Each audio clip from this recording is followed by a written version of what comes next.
شام میں بشار الاسد حکومت گرتے ہی صہیونی فوج کو کھلی چھوٹ مل گئی ہے۔ چند گھنٹوں میں 100 سے زائد حملے کر کے جدید میزائل سسٹم، ہتھیاروں کے ڈپو اور گولہ بارود کی تیاری کی سہولیات کو تباہ کر دیا گیا ہے۔ گولان کی پہاڑیوں پر شام کے حصے پر بھی قبضہ کر لیا گیا۔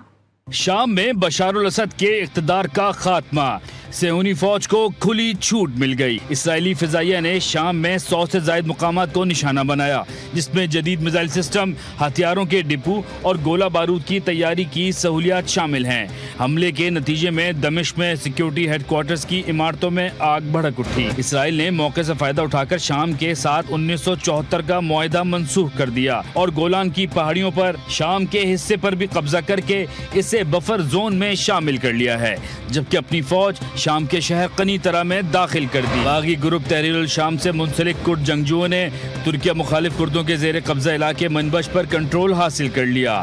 کرد جنگجو ترک فضائیہ کی مدد سے رقہ کی جانب پیش قدمی کر رہے ہیں۔ ادھر امریکی افواج نے بھی شام کے وسطی حصے میں داعش تنظیم کے ٹھکانوں پر درجنوں فضائی حملے کیے۔ تو دوسری جانب امریکہ نے کہا ہے کہ وہ شام میں اقتدار کی پرامن منتقلی چاہتا ہے۔ ترجمان امریکی محکمہ خارجہ میتھیو ملر نے کہا، ہم چاہتے ہیں شامی عوام کی امیدیں اور توقعات پوری ہوں۔ حالیہ دنوں میں شامی گروپوں کے ساتھ بات چیت کی۔ داعش کو شام کی صورتحال کا فائدہ اٹھانے کی اجازت نہیں دیں گے۔ امریکہ شام میں 1974 کے امن معاہدے کی حمایت کرتا ہے۔ فریقین سے مطالبہ کرتے ہیں کہ وہ امن معاہدے کا احترام کریں۔ امریکی ترجمان کے مطابق دہشت گرد تنظیم قرار دیے جانے کے باوجود شامی باغی گروپ سے بات ہو سکتی ہے۔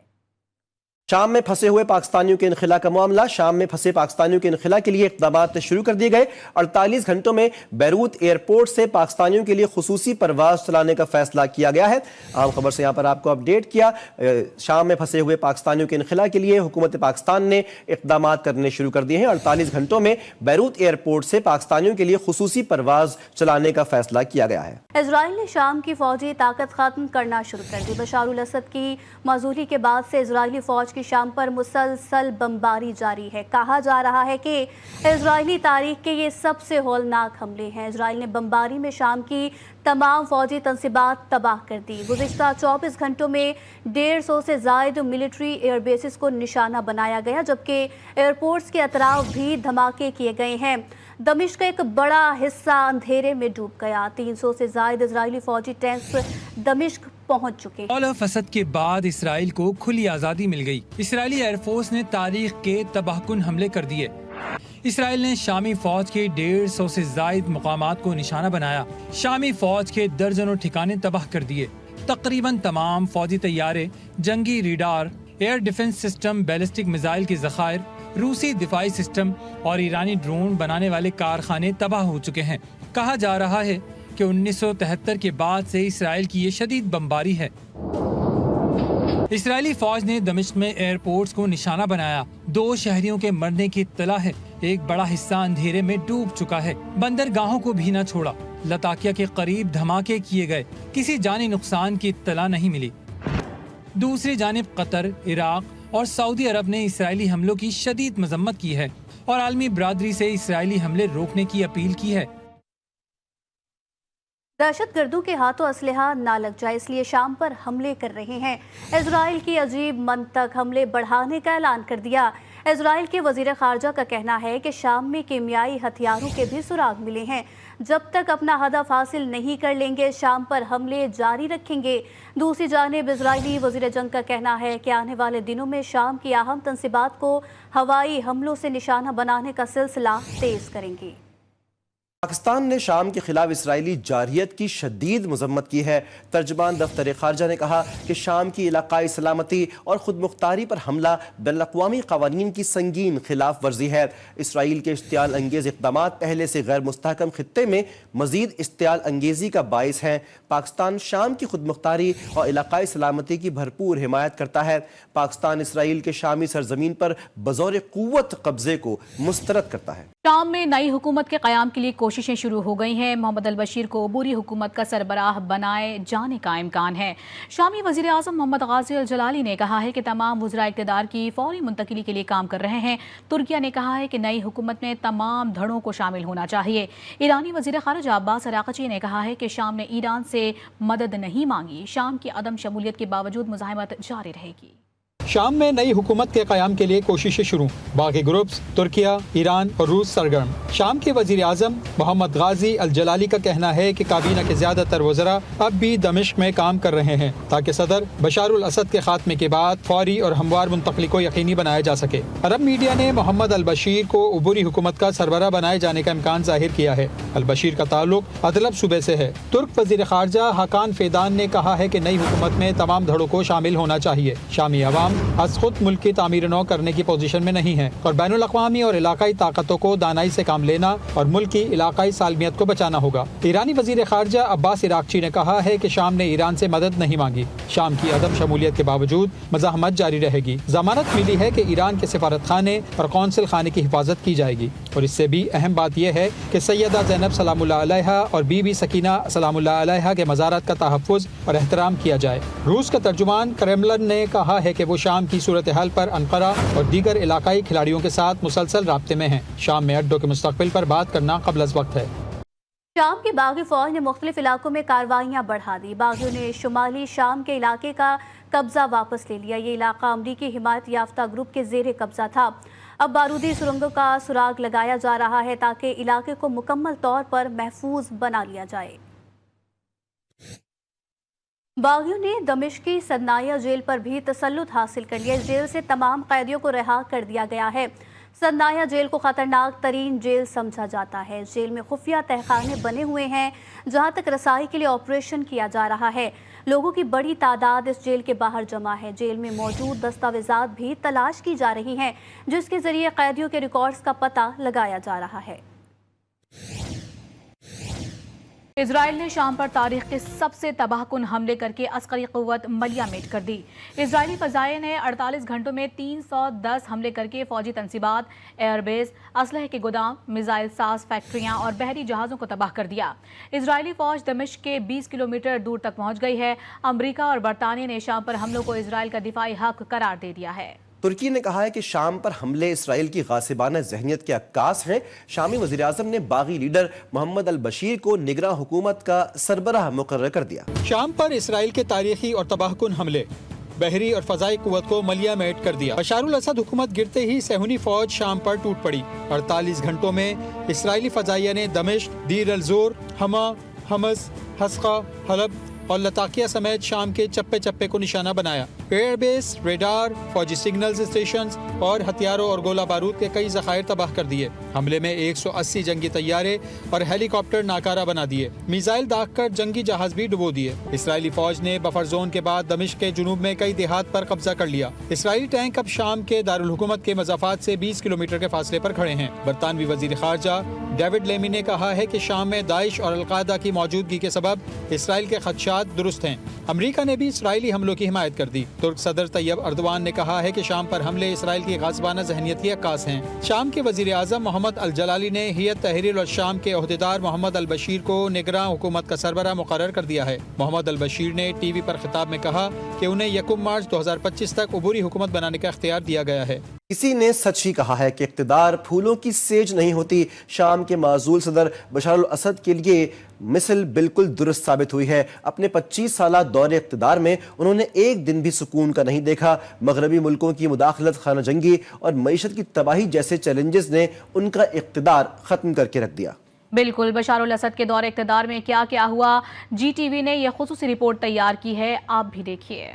बशार अल असद ने सन 2000 में और जंग का रुख मोड़ दिया। रूस, ईरान और हिजबुल्लाह ने शामी हुकूमत को सपोर्ट किया, उन्हें माली और अस्करी इमदाद फराहम की, जिससे असद की हुकूमत को इस्तेहकाम मिला, सियासी दवाम मिला। 2016 में ईरान और रूस की मदद से बशार अल असद ने हलब पर दोबारा कंट्रोल हासिल कर लिया, लेकिन भारी जानी नुकसान और तबाही का सामना भी किया। इस जंग ने 5 लाख से ज्यादा अफराद को निगल लिया, लाखों बेघर हो गए और वसी पैमाने पर तबाही हुई। और ये तनाज़ा 21वीं सदी के बदतरीन इंसानी बहरानों में से एक साबित हुआ। 66 लाख से जायद शामी शहरी दूसरे ममालिक में पनाह लेने पर मजबूर हो गए। 2020 से अब तक शाम को इक़्तिसादी बहरान का सामना रहा। मगरबी पाबंदियों ने शामी मईशत का भट्टा बिठा दिया। शामी करेंसी लीरा की कदर में तेजी से कमी हुई, जिसके नतीजे में महंगाई और गुर्बत में इजाफा हुआ। जंग के बाद बहाली का अमल सुस्त रवि का शिकार हो गया, जिसे पाबंदियों, वसाइल की कमी और बदनवानी ने मजीद पेचीदा बना दिया। 2023 में कई साल की तन्हाई के बाद बशार अल असद को अरब लीग में दोबारा शमूलियत मिली, जिसके बाद शाम को अरब ममालिक के साथ अमली ताल्लुकात इस्तवार करने में मदद मिली। ताहम खाना जंगी बशार अल असद के लिए हमेशा से एक चैलेंज रहा। साबिक अमेरिकी सदूर जॉर्ज बुश और बराक ओबामा कह चुके थे कि बशार अल असद को जाना होगा, लेकिन बशार अल असद ने इस्तकामत का मुजाहरा किया और इस बहरान से निकल गए। लेकिन इस बार पानी सर से ऊपर चला गया तो उन्होंने इक़्तिदार छोड़कर जाने में ही आफियत समझी। अब ये किसी डील का नतीजा है या नहीं, इसका फैसला तारीख करेगी, लेकिन शाम को मजीद किश्तो खून से बचाने के लिए शायद ये कदम उठाया गया, इसलिए बशार अल असद ने जाने का ही रास्ता अपनाया।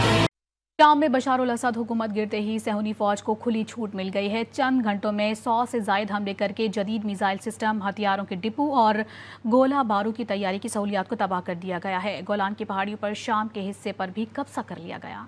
शाम में बशार अल असद के इक़्तिदार का खात्मा, सेहूनी फौज को खुली छूट मिल गई। इसराइली फिजाइया ने शाम में 100 से जायद मुकामात को निशाना बनाया, जिसमें जदीद मिसाइल सिस्टम, हथियारों के डिपो और गोला बारूद की तैयारी की सहूलियात शामिल हैं। हमले के नतीजे में दमिश्क में सिक्योरिटी हेडक्वार्टर्स की इमारतों में आग भड़क उठी। इसराइल ने मौके से फायदा उठाकर शाम के साथ 1974 का मुआहिदा मनसूख कर दिया और गोलान की पहाड़ियों पर शाम के हिस्से पर भी कब्जा करके इसे बफर जोन में शामिल कर लिया है, जबकि अपनी फौज शाम के शहर कनीतरा में दाखिल कर दी। बागी ग्रुप तहरीर शाम से मुंसलिक कुर्द जंगजुओं ने तुर्किया मुखालिफ कुर्दों के जेर कब्जा इलाके मनबश पर कंट्रोल हासिल कर लिया। कुर्द जंगजू तुर्क फिजाइया की मदद से रक्का की जानिब पेशकदमी कर रहे हैं। उधर अमरीकी अफवाज ने भी शाम के वस्ती हिस्से में दाइश तंजीम के ठिकानों पर दर्जनों फिजाई हमले किए। तो दूसरी जानिब अमरीका ने कहा है कि वो शाम में इक़्तिदार की पुरअमन मुंतकली चाहता है। तर्जुमान अमरीकी महकमा खारजा मैथ्यू मिलर ने कहा, हम चाहते हैं शामी अवाम की उम्मीदें और तवक्कात पूरी हों। हालिया दिनों में शामी ग्रुपों के साथ बातचीत की। दाइश को शाम की सूरत हाल का फ़ायदा उठाने की इजाज़त नहीं देंगे। अमरीका शाम में 1974 के अमन मुआहिदे की हिमायत करता है। फ़रीक़ैन से मुतालबा करते हैं कि वो अमन मुआहिदे का एहतराम करें। अमरीकी तर्जुमान के मुताबिक दहशतगर्द तंजीम करार दिए जाने के बावजूद शामी बागी ग्रुप से बात हो सकती है। शाम में फंसे हुए पाकिस्तानियों के इनखिला का मामला। शाम में फंसे पाकिस्तानियों के इनखिला के लिए इक़दामात शुरू कर दिए गए। 48 घंटों में बैरूत एयरपोर्ट से पाकिस्तानियों के लिए खुसूसी परवाज चलाने का फैसला किया गया है। आम खबर से यहाँ पर आपको अपडेट किया। शाम में फंसे हुए पाकिस्तानियों के इनखिला के लिए हुकूमत पाकिस्तान ने इक़दामात करने शुरू कर दिए हैं। 48 घंटों में बैरूत एयरपोर्ट से पाकिस्तानियों के लिए खुसूसी परवाज चलाने का फैसला किया गया है। इजराइल ने शाम की फौजी ताकत खत्म करना शुरू कर दी। बशार अल असद की माजूली के बाद से इजरायली फौज शाम पर मुसलसल बमबारी जारी है। कहा जा रहा है कि इजरायली तारीख के ये सबसे हौलनाक हमले हैं। इजराइल ने बमबारी में शाम की तमाम फौजी तंसीबात तबाह कर दी। गुज़िश्ता 24 घंटों में 150 से ज़ायद मिलिट्री एयरबेसिस को निशाना बनाया गया, जबकि एयरपोर्ट्स के अतराफ भी धमाके किए गए हैं। दमिश्क का एक बड़ा हिस्सा अंधेरे में डूब गया। 300 से ज़ायद इजरायली फौजी टैंक्स दमिश्क पहुंच चुके हैं। बशार असद के बाद इसराइल को खुली आज़ादी मिल गई। इसराइली एयरफोर्स ने तारीख के तबाहकुन हमले कर दिए। इसराइल ने शामी फौज के 150 से ज़ायद मुकामात को निशाना बनाया। शामी फौज के दर्जनों ठिकाने तबाह कर दिए। तकरीबन तमाम फौजी तैयारे, जंगी radar, air defence system, ballistic missile के ज़खायर, रूसी दिफाई सिस्टम और ईरानी ड्रोन बनाने वाले कारखाने तबाह हो चुके हैं। कहा जा रहा है कि 1973 के बाद से इसराइल की ये शदीद बमबारी है। इसराइली फौज ने दमिश्क में एयरपोर्ट्स को निशाना बनाया। 2 शहरियों के मरने की इत्तला है। एक बड़ा हिस्सा अंधेरे में डूब चुका है। बंदरगाहों को भी न छोड़ा। लताकिया के करीब धमाके किए गए। किसी जानी नुकसान की इत्तला नहीं मिली। दूसरी जानिब कतर, इराक और सऊदी अरब ने इसराइली हमलों की शदीद मजम्मत की है और आलमी बरादरी से इसराइली हमले रोकने की अपील की है। दहशतगर्दों के हाथों असलहा ना लग जाए, इसलिए शाम पर हमले कर रहे हैं। इजराइल की अजीब मंतक हमले बढ़ाने का ऐलान कर दिया। इजराइल के वजीर खारजा का कहना है कि शाम में कीमियाई हथियारों के भी सुराग मिले हैं। जब तक अपना हदफ हासिल नहीं कर लेंगे, शाम पर हमले जारी रखेंगे। दूसरी जानिब इजरायली वजीर जंग का कहना है कि आने वाले दिनों में शाम की अहम तंसीबात को हवाई हमलों से निशाना बनाने का सिलसिला तेज करेंगे। پاکستان نے شام کے خلاف اسرائیلی جارحیت کی شدید مذمت کی ہے۔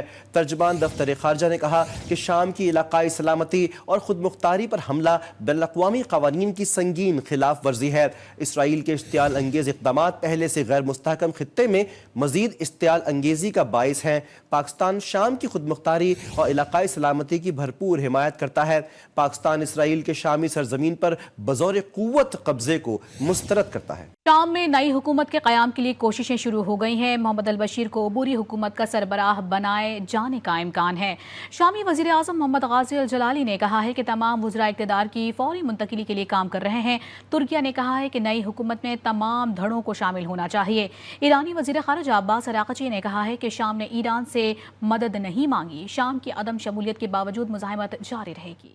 شام میں نئی حکومت کے قیام کے لیے کوششیں شروع، باقی گروپس ترکیہ، ایران اور روس سرگرم۔ شام کے وزیر اعظم محمد غازی الجلالی کا کہنا ہے کہ کابینہ کے زیادہ تر وزراء اب بھی دمشق میں کام کر رہے ہیں تاکہ صدر بشار الاسد کے خاتمے کے بعد فوری اور ہموار منتقلی کو یقینی بنایا جا سکے۔ عرب میڈیا نے محمد البشیر کو عبوری حکومت کا سربراہ بنائے جانے کا امکان ظاہر کیا ہے۔ البشیر کا تعلق ادلب صوبے سے ہے۔ ترک وزیر خارجہ حاکان فیدان نے کہا ہے کہ نئی حکومت میں تمام دھڑوں کو شامل ہونا چاہیے۔ شامی عوام از خود ملک کی تعمیر نو کرنے کی پوزیشن میں نہیں ہے اور بین الاقوامی اور علاقائی طاقتوں کو دانائی سے کام لینا اور ملک کی علاقائی سالمیت کو بچانا ہوگا۔ ایرانی وزیر خارجہ عباس عراقچی نے کہا ہے کہ شام نے ایران سے مدد نہیں مانگی، شام کی عدم شمولیت کے باوجود مزاحمت جاری رہے گی۔ ضمانت ملی ہے کہ ایران کے سفارت خانے اور قونصل خانے کی حفاظت کی جائے گی، اور اس سے بھی اہم بات یہ ہے کہ سیدہ زینب سلام اللہ علیہا اور بی بی سکینہ سلام اللہ علیہا کے مزارات کا تحفظ اور احترام کیا جائے۔ روس کا ترجمان کرملن نے کہا ہے کہ وہ شام کی صورتحال پر انقرہ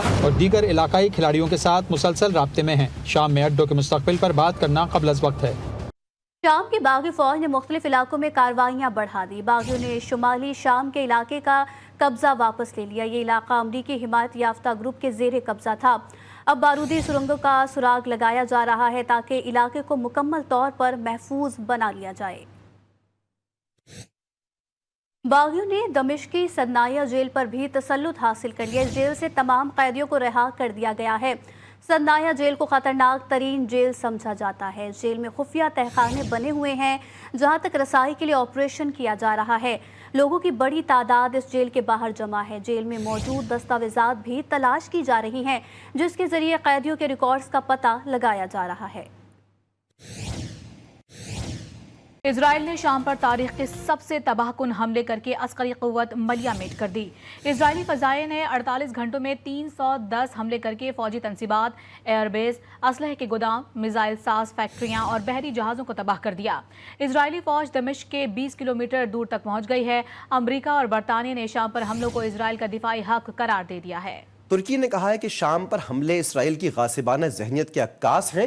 شامی وزیر اعظم نے باغی لیڈر محمد البشیر کو نگراں حکومت کا سربراہ مقرر کر دیا۔ شام پر اسرائیل کے تاریخی اور تباہ کن حملے، بحری اور فضائی قوت کو ملیہ میٹ کر دیا۔ بشار الاسد حکومت گرتے ہی صہیونی فوج شام پر ٹوٹ پڑی۔ 48 گھنٹوں میں اسرائیلی فضائیہ نے دمشق، دیر الزور، حما، حمص، حسقہ، حلب اور لتاقیہ سمیت شام کے چپے چپے کو نشانہ بنایا۔ ایئر بیس، ریڈار، فوجی سگنلز اسٹیشنز اور ہتھیاروں اور گولہ بارود کے کئی ذخائر تباہ کر دیے۔ حملے میں 180 جنگی طیارے اور ہیلی کاپٹر ناکارہ بنا دیے۔ میزائل داغ کر جنگی جہاز بھی ڈبو دیے۔ اسرائیلی فوج نے بفر زون کے بعد دمشق کے جنوب میں کئی دیہات پر قبضہ کر لیا۔ اسرائیلی ٹینک اب شام کے دارالحکومت کے مضافات سے 20 کلومیٹر کے فاصلے پر کھڑے ہیں۔ برطانوی وزیر خارجہ ڈیوڈ لیمی نے کہا ہے کہ شام میں داعش اور القاعدہ کی موجودگی کے سبب اسرائیل کے خدشات درست ہیں۔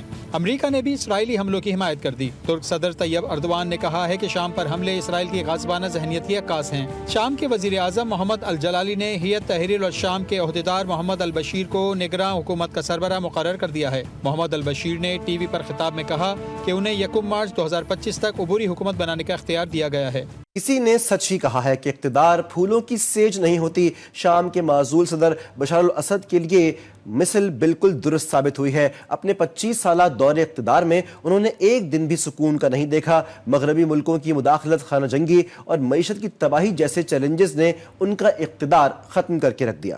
بالکل، بشار الاسد کے دور اقتدار میں کیا کیا ہوا، جی ٹی وی نے یہ خصوصی رپورٹ تیار کی ہے، آپ بھی دیکھیے۔